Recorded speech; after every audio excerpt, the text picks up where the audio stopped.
Hello everyone, welcome to episode 2 of our Zoom tutorial. Today we're going to have a bit of a look at how to get started with Zoom. Okay, so, here's my desktop. I'm going to open up Zoom. Okay, well, if my mouse works. So we have our initial screen here. Now, if you're joining a meeting created by someone else, then there's nothing more you need to do other than click Join Meeting, enter in the personal meeting ID that you've been given, whatever name you want to enter in here as your screen name, and click Join. If there's a password, it'll then ask you for a password. Okay, notice these two options here. You've got do not connect to audio, and turn off my video. Initially, I think it's a good idea to switch them on. Okay, why? There could be any number of reasons. Okay, it gives you a chance after you've entered the meeting to check your audio and video settings to make sure that everything is good. Okay, and it might just be the case that if you're feeling a little unwell and you happen to be sneezing at the time that the camera just happens to come on, that might be a little awkward, or embarrassing. So I think for a variety of reasons, it's a good idea to make sure that these are switched off initially when you enter the meeting. When you enter the meeting, you can always switch them on when you're ready. Okay? But what we're going to do is we're actually going to sign in. So in order to create a meeting, you have to sign in. So you get this screen here, okay? Now, if you haven't already got an account, you need to sign up, okay? Or you can sign in directly with signing with Google, signing with Facebook, okay? If you've got those accounts ready to go. For example, if you're a teacher, you've probably already got a Google account with your school.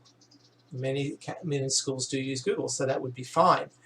Or Facebook is an alternative as well. Or you sign up for free. Okay, I'm not going to go through this process because, well, frankly, I've already signed up and I don't want to put my personal details onto this video anyway. I don't even want to put fictional ones, frankly.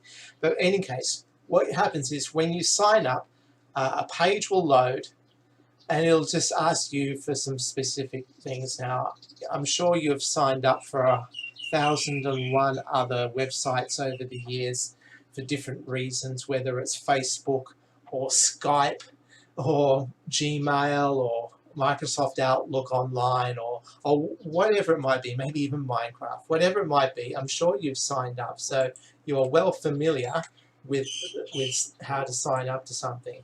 Try this again. Okay, so here's the sign up page. So the first thing it's going to ask you is for your date of birth. Now, just for a bit sake of demo, I'll enter in a fictional one just for now. –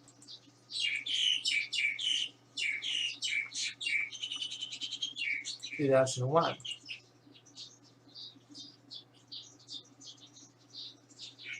Okay. So there we go. So now you can go in with your work address or you can sign in with Google. Okay. So that's pretty easy to do. So I won't take it any further than that for the sake of this demo. Okay. What I will do, however, is sign into my own account and show you what you can do next. Right, give me a moment. So it's just a matter of entering in your username and password that you created. And all going well,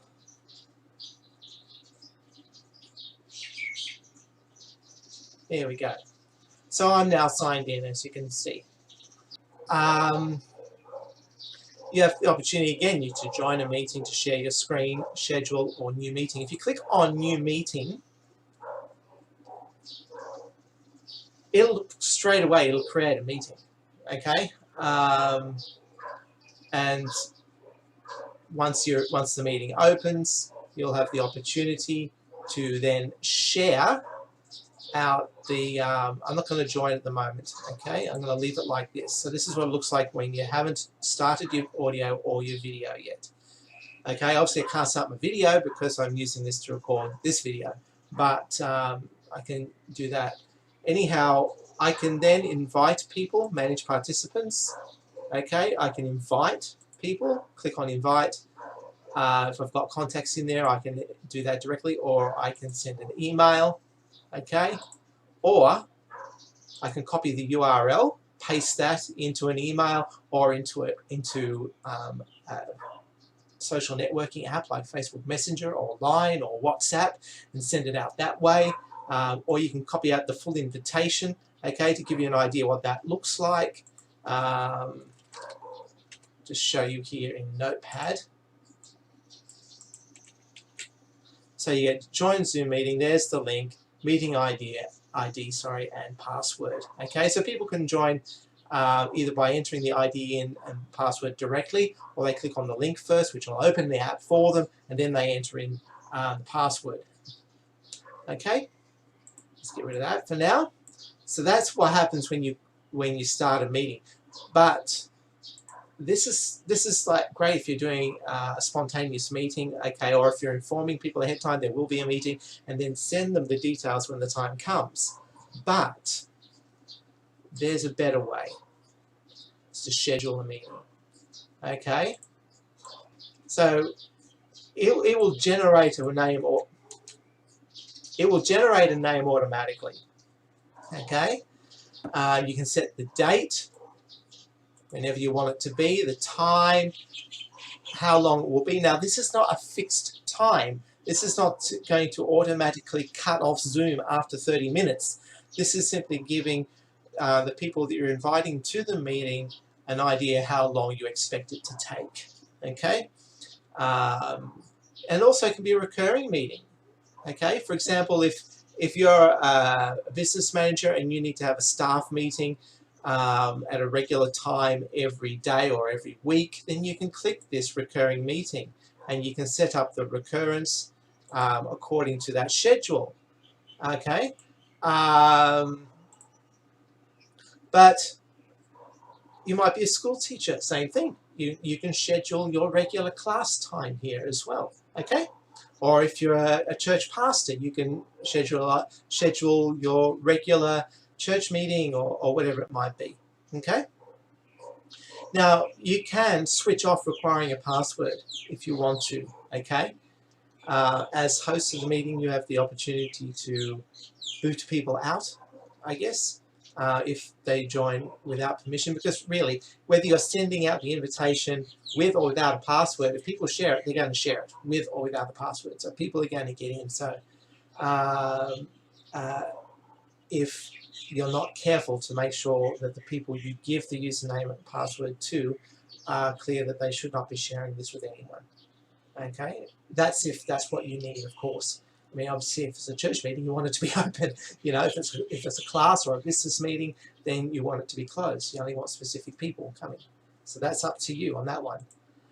Okay, host video off, participants off. That's just settings from the beginning. Is when people log in. They can override that, but the standard setting will be no, their video will be off. Telephone, computer, audio, that's pretty obvious. Here's a nice feature, you can specify calendars as well, where the event is saved to, because when people get this invitation, they can then save it to their calendar, which is very helpful.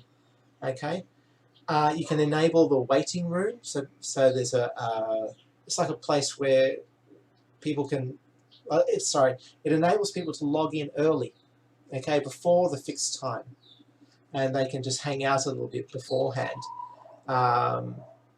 Enable join before host. Obviously, you can join the meeting before the host does. So that might not necessarily be a good idea. It's up to you. If you want a social waiting room before you actually jump in, then yeah, you might want to check that on. Otherwise, the waiting room will be on only when you've joined. Okay, you mute participants on entry. Pretty good idea, especially for a business meeting or classroom.